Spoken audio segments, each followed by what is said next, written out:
La plupart des gens n'ont pas d'argent, et ils ont accepté le fait qu'ils n'ont pas et qu'ils n'auront pas d'argent.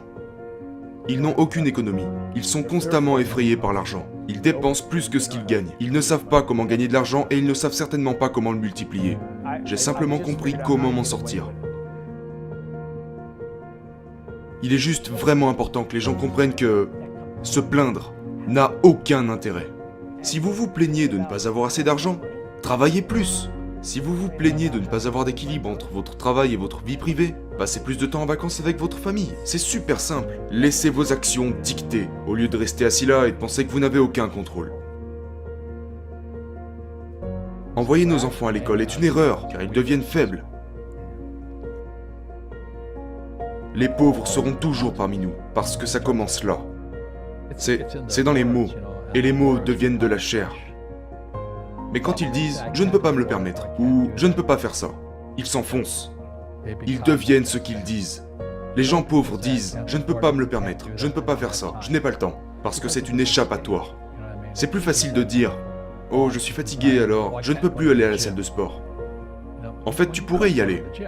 Mais non, je ne peux pas. Bien sûr, tu es trop paresseux pour y aller.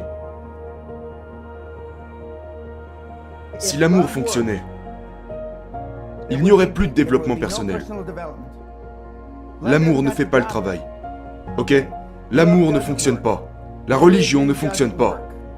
Rien ne fonctionne, à part si vous avez l'estime de soi en tant qu'être humain. 86,6% de la population mondiale, donc à peu près 6,7 milliards de gens, sont malheureux. Ils sont prisonniers. Ils ne cherchent rien dans la vie. Ils n'ont aucun but. Parce que la plupart des gens vivent au jour le jour. La plupart des gens vivent d'un chèque de paye à l'autre. Lorsque vous essayez de simuler quelque chose et que vous avez une mauvaise intention, on vous détestera d'une manière ou d'une autre. Je connais mon but. Alors de quoi est-ce que j'aurais peur ? Je veux construire le plus grand bâtiment de la ville.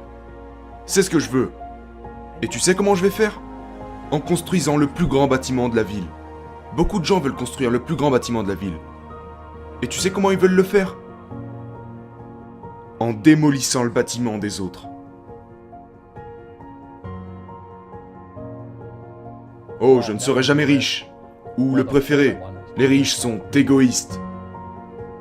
Ce sont les pauvres qui sont égoïstes, si vous y pensez, parce que pour être riche, vous devez donner quelque chose. Si vous trouvez le remède au cancer aujourd'hui, vous deviendrez multimilliardaire. Et voilà, vous êtes milliardaire. Non mais, je suis trop occupé pour soigner les autres. Je pense que je vais aller jouer au golf à la place. La pauvreté est transmise génétiquement. Et donc les gens qui sont assis chez eux en ce moment, et qui ont des difficultés financières, ou qui s'inquiètent à propos de l'argent, ou qui sont contents de gagner beaucoup d'argent, mais mécontents de faire ce qu'ils font, cela leur a probablement été enseigné. Votre super-ego a appris à trouver un travail, travailler dur, ou vous ne serez jamais riche, ou riche mais malheureux, ou peu importe. Tant que vous ne changerez pas votre état d'esprit, l'argent ne pourra pas vous aider. Correct. On peut le voir avec les gens qui gagnent à la loterie, et les gens qui touchent beaucoup d'argent. Ils ont toujours le même problème, parce qu'ils ont cette âme de pauvre. Si vous êtes pauvre, vous serez toujours pauvre. L'ennui et la drogue que vous devez absolument éviter. Parce que c'est là que les gens commencent à faire de mauvais choix. En général, c'est là qu'ils deviennent des consommateurs de déchets.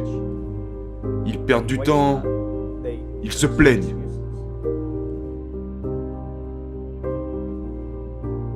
C'est vraiment dégoûtant que quelqu'un veuille tout sous-traiter. Il y a 168 heures dans une semaine. J'aimerais bien toutes les utiliser. Tu veux te salir les mains et faire les choses qui ne sont pas à ton échelle ? Totalement. Tu veux faire les choses que tu n'as pas envie de faire ? Absolument que je veux faire les choses que je n'ai pas envie de faire. J'entends ces gars qui disent « Je ne veux pas faire les trucs que je n'ai pas envie de faire. » Bordel, mais qui es-tu ? Qui s'occupe de toi alors ? T'es juste faible à ne pas vouloir faire les choses que tu n'as pas envie de faire. Je veux être le meilleur dans ce que je fais. Et je sais, sans avoir lu un seul livre, que je dois consacrer du temps, des efforts et de l'énergie. Et puis je dois taper des heures. Je dois être discipliné. Je ne pense pas que j'ai du talent. Je pense que j'ai tout simplement beaucoup plus travaillé.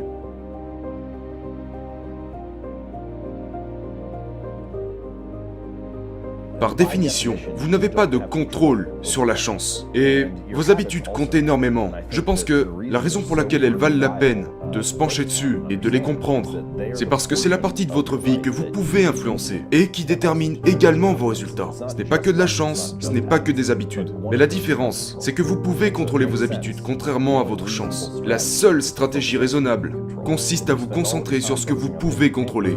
Parce que si vous passez tout votre temps à vous concentrer sur des choses que vous ne pouvez pas contrôler, vous finirez simplement frustré. Et donc même si vous êtes talentueux, vous ne pourrez pas réussir sans avoir les bonnes habitudes. Parce que si vous n'avez pas les bonnes habitudes, les bonnes pratiques, les bonnes routines et rituels pour réaliser pleinement votre potentiel, eh bien, la plupart du temps, vous ne serez tout simplement pas assez bon. Vous serez assez bon pour le niveau inférieur. Mais une fois que vous arrivez au sommet dans n'importe quel domaine, tout le monde est talentueux. Et donc la seule chose qui vous distinguera des autres n'est certainement pas votre don naturel, mais votre capacité à vous entraîner, à pratiquer et à sortir du lot. Peu importe ce que j'ai pu faire ou accomplir, il y a encore tellement de choses à faire. Il m'a dit, si je dois t'apprendre les principes de l'argent, eh bien tu commenceras par travailler pour moi gratuitement. Et j'ai dit, pourquoi gratuitement? Il a dit, parce que si je te paye, tu penses comme un employé. Si tu apprends à ne jamais travailler pour l'argent, tu seras riche.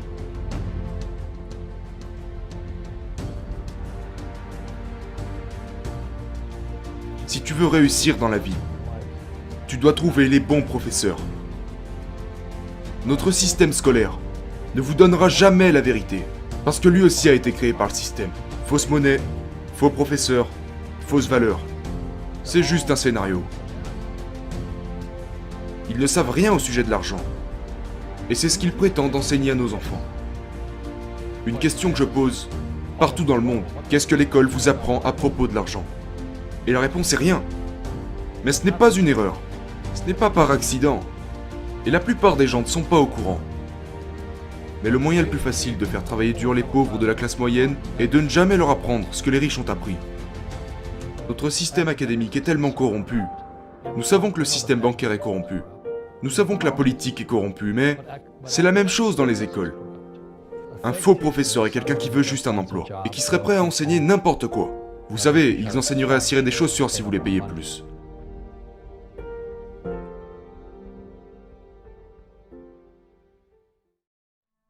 Souvent, les gens disent, vous savez, je veux plus d'argent, je veux perdre du poids ou je voudrais tel ou tel résultat. Mais la vérité, c'est que votre compte bancaire est juste le reflet de vos habitudes financières. Votre poids est juste le reflet de vos habitudes alimentaires. Vos connaissances sont le reflet de vos habitudes d'apprentissage et de lecture.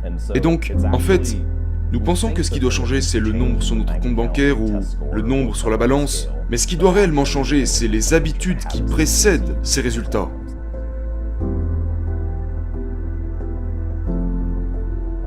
Nous craignons le fait d'avoir des objectifs, parce que si vous partagez votre but, même envers vous-même, vous avez l'impression que vous allez échouer. Donc, quand vous allez dans une boutique et que le vendeur vous dit « Est-ce que je peux vous aider ?» Vous répondez « Non, je ne faisais que regarder ». « Je ne faisais que regarder » est une déclaration sans but. Et c'est ainsi que beaucoup de gens vivent leur vie. Parce que le système souhaiterait que vous n'ayez aucun but. Le système veut que vous fassiez votre travail, ayez une paye, achetez des trucs, les mettiez dans votre story, regardez la télé et recommencez. Aucun but. Et dès que nous commençons à avoir des buts, nous hésitons. Parce que, qui sommes-nous pour y arriver? On se sent comme des imposteurs quand nous avons des buts.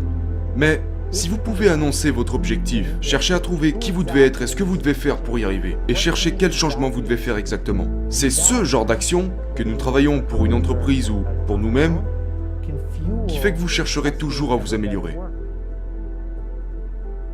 C'est une série de choix à faire. Mais je pense que c'est plus facile si on a des habitudes. Les habitudes apportent des résultats. Les objectifs apportent des résultats. Mais vous ne pouvez pas avoir l'objectif d'écrire un best-seller parce que il manque des informations. L'objectif serait plutôt, je vais écrire tous les jours et je vais apprendre ci et ça. Et peut-être que les conséquences de ces actions répétées jour après jour donneront finalement un best-seller.